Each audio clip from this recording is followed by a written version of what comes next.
দুর্ঘটনা। এই গাড়িটি এটা তো বলতে পারলাম না কয়জনকে উদ্ধার করেছে, একদম সামনে উঠে গিয়েছে। এই গাড়িটি একেবারে দিকে যাচ্ছিলেন একে একে, কিন্তু আসলে আমরা দেখেছি যে 5 জনকে কিন্তু আসলে এই গাড়ির মধ্যে থেকে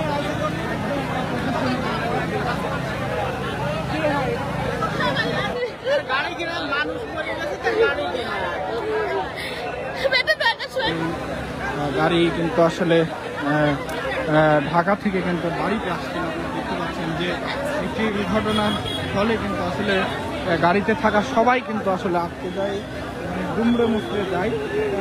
নিচে কেউ নাই, 7 জনকে কিন্তু আসলে এই গাড়ি থেকে বের করা হয়েছে আমরা যতটুকু জানতে পেরেছি। আসলে ঘটনাস্থলেই কিন্তু আসলে নিহত হয়েছেন আমরা যতটুকু খবর পেয়েছি। পাবনা